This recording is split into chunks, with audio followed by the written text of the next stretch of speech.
Hi, I'm Michael Atma and thank you for joining me today. Now in today's transmission I wanted to talk to you about how you can change your life for the better. So what does that mean?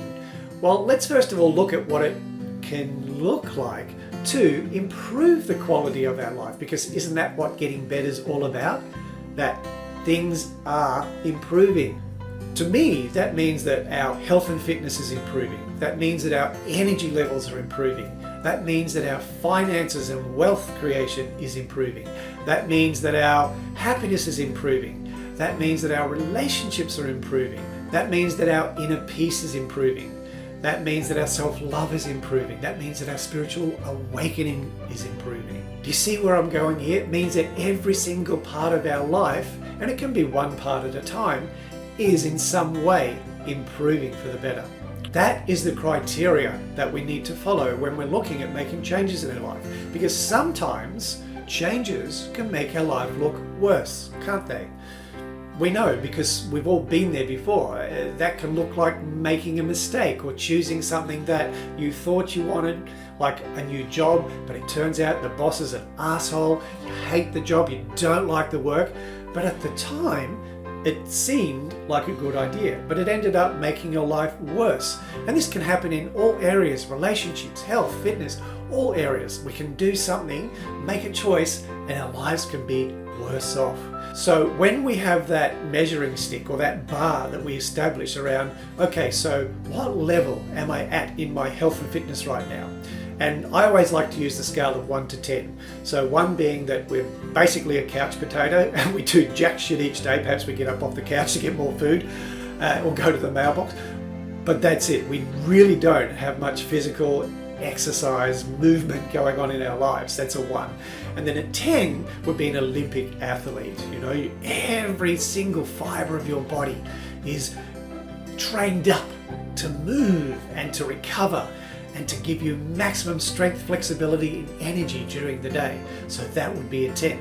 And I want you to think about that in every area. In fact, when you finish watching this, or do it even now and pause as you go through if you like, just in the different areas of your life, give yourself a rating of 1 to 10. So the areas are health and fitness. The next one is personal development. Give yourself a rating of 1 to 10. Then there's finances and wealth creation. Then there's your career, or your job or your business. They're all fit in the same category. Then there's fun and adventure. Then there's relationships. And then there's spiritual awakening. And then there's love and intimacy. Once you've got a rating or a level that you feel that you're at between 1 and 10 for each of those areas, now you've got a starting point for how you can start to measure if your life is in fact getting better. Then pick one of those areas. So step 2 is pick one of those areas to focus on at a time. Don't try and do them all at once, because you're just going to overwhelm.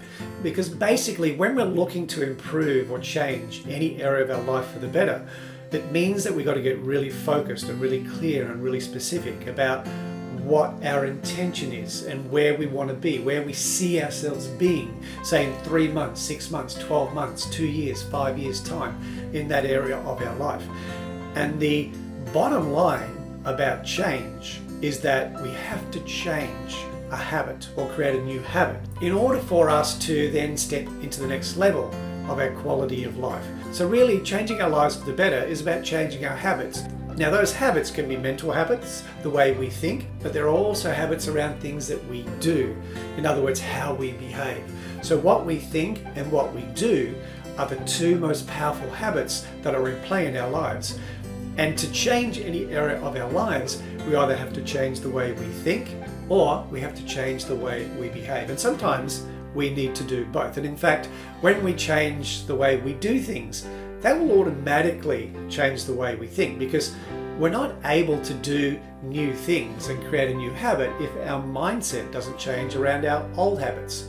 So sometimes just taking action is the quickest thing you can do to create a better life. Just get up every day, pick one new action that you want to implement into your day around whatever category or area of your life that you want to focus on, and then get the ball rolling. Every single day, take one step towards that new habit and creating that new quality of life behavior. And the last thing that I want to mention around changing your life for the better is that we also tend to have beliefs around change, don't we? Some people believe that change is hard work, some people are terrified of change, and some people believe that change is fun and good for you. So I'm not saying that you have to change your belief to what my belief is, but my belief is this: change is fun. And ever since I started approaching change in that way, it actually is fun for me now. And it makes it easier for me to implement changes in my life because I no longer have this weight dragging me down or pulling me back from this subconscious belief that change is scary or change is not good for you, or don't change because you might be worse off some way, or you're going to lose something that you value. It's never the case.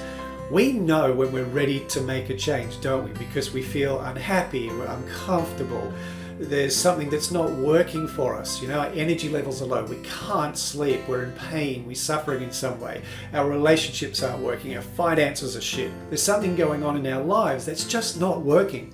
That's when we know it's time to change. But unfortunately for a lot of people, they tend to put change off and they avoid making the changes that they know they need to make to improve their life. So we don't need to let it get to that level of pain and suffering though before we make a change. We can actually consciously choose what we want to change in our lives and then go about and make that happen. In order for a new habit to be developed in your life, you need to do the new behavior consistently for at least 30 days. So let's say, for example, you want to get up 30 minutes earlier every day. Let's say on day 1, you get up 30 minutes earlier, no problem, and you feel really good about that. Day 2, however, you hit the snooze button. You go back to sleep for another half an hour or even longer than you normally would. And then day 3, it's even a little bit more harder to get up, and day 4, and by day 5, it's completely forgotten. You're thinking, you know what, I didn't want to get up earlier anyway. And so now the reason that you wanted to get up early could have been that you wanted to fit more into your day, that you needed to get things done that are important to you. So now that just puts more pressure and stress on your day. So if we're really sincere about changing some part of our life, we have to commit to that change. And that means that we commit for 30 days in a row to do that action. So if I'm getting up half an hour early tomorrow morning, then I set my alarm for that time and I get up at that time. And I do that solidly for 30 days. And look, if you miss a day here on this, say every now and then, that's okay, but it's got to be the exception, not the rule. It's when it becomes the rule that you lose the momentum in your new habit. And I have a personal rule that when I do something new, I will do it for 60 days in a row, because I know by 60 days, it's locked in forever. But that's my own personal rule. I'm not saying you've got to do 60 days, but that's my own personal rule. And it works really well for me, because even after 30 days, we can tend to still go back to our old habits. It's a little bit harder, but it can still happen. And remember, imagine if your belief around changing your life for the better is that change is fun. Just how much easier it's going to be for you to then implement changes in any area of your life whenever you like.